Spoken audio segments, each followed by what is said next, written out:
My FPL Gameweek 28 team selection. In today's video, as always, we're going to take a look at how my team fared in Gameweek 27 as we look forward to the deadline tomorrow ahead of Gameweek 28. We're also going to take a look at how my team is shaping up going into the deadline for Gameweek 28. This video is brought to you by myself, FPL.CARNAGE, in association with GW28.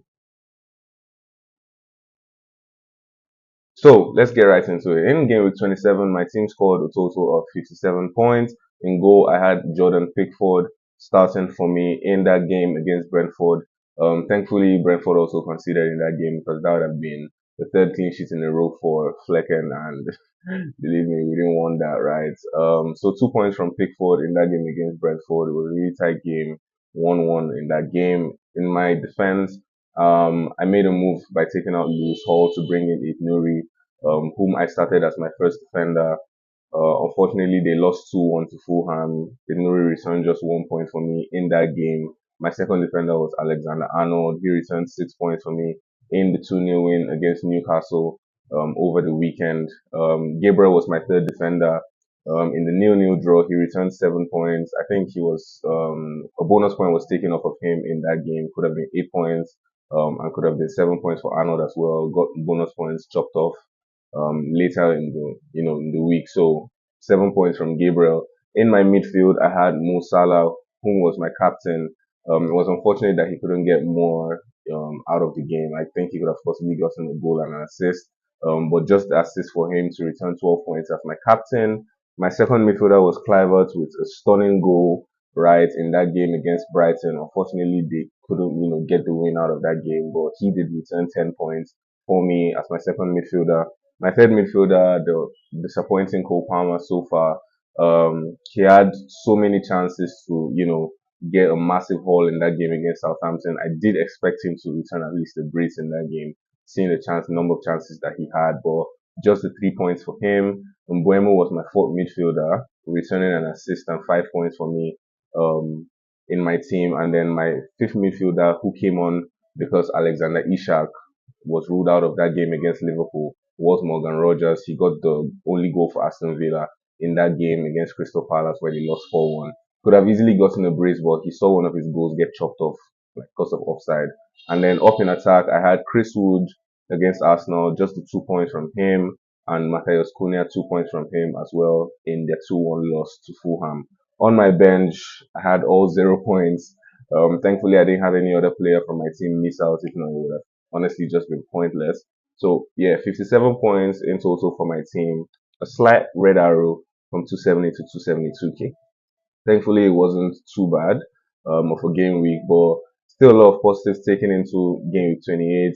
As we also, are mindful and watching out for the blank game week 29 coming up really soon. So let's just take a look at what my team is shaping up looking, going into game week 28. In goal, I'm going to be sticking with Jordan Pickford away to Wolverhampton Wanderers. I believe that with the absence of Cunha due to the red card he picked up in the FA Cup game against Bournemouth.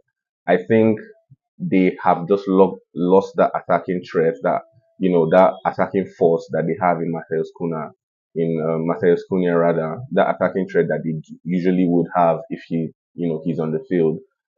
Strand Larsen is back, but they still have Juan Hichan out through injury as well. So I just don't think that there's a lot to fear for Everton in terms of attack from Wolves. So I think this may be a game where Pickford could pick up a potential clean sheet. In my defense, I have Gabriel the way to Manchester United. Yeah, Arsenal haven't really picked up a lot of clean sheets, um, so far like they did last season. But if you recall, their 2-0 win against Manchester United earlier this season, both goals did come from set pieces, right? So I believe that Arsenal could still attack Man U from those, from similar situations because we've seen how terrible Manchester United are defending set pieces. So I think Gabriel is going to start for me in my defense. My second defender is going to be Alexander Arnold at home to Southampton. It is a worry for me because I feel like he may get rotated ahead of their Champions League game. Um, but Conor Bradley is still out injured, which doesn't really guarantee Arnold's minutes either ways because they could have an academy player called up to start ahead of Arnold just to get him some minutes. We could also see Kwanzaa come in to play at right back, right?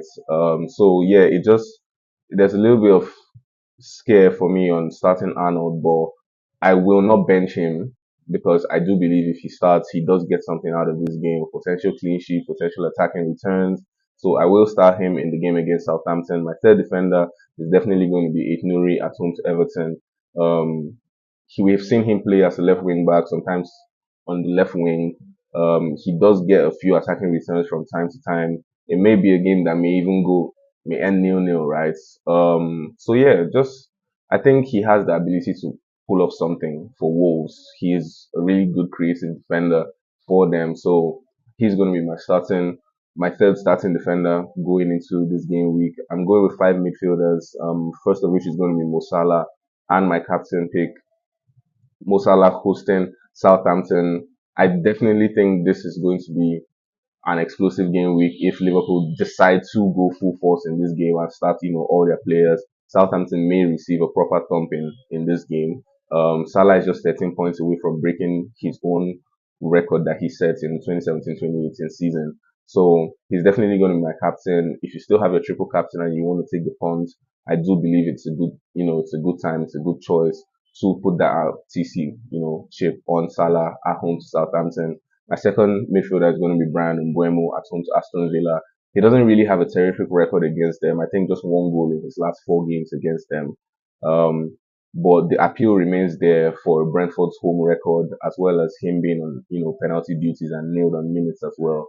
And we know that Aston Villa don't really have a terrific record of keeping clean sheets as well. I think they're one of the worst sides defensively this season. So possibly Mbeumo does get something out of the game.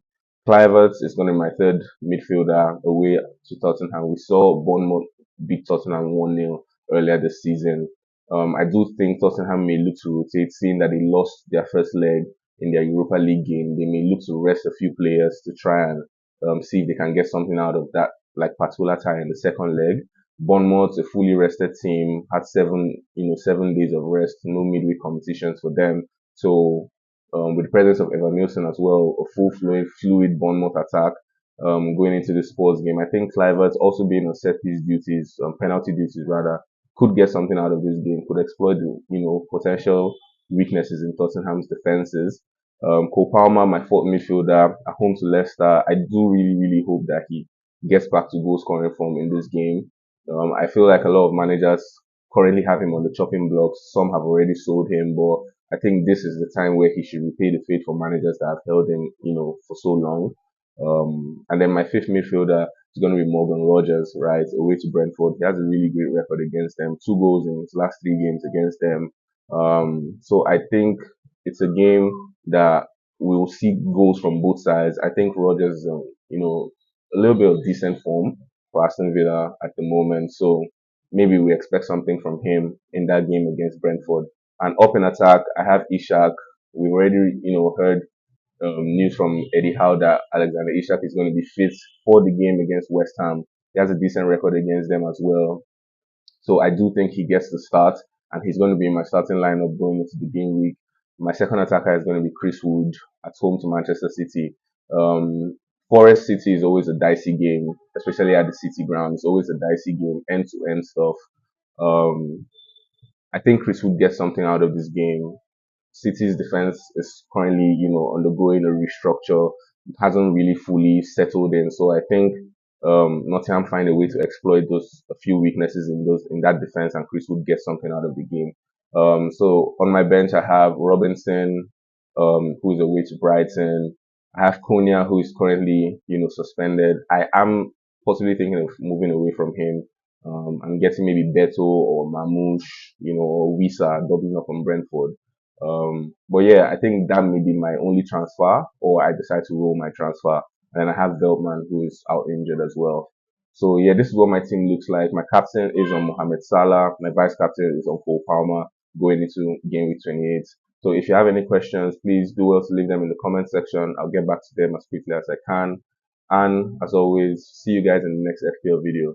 This video is brought to you by myself, FPL Carnage, in association with GW28.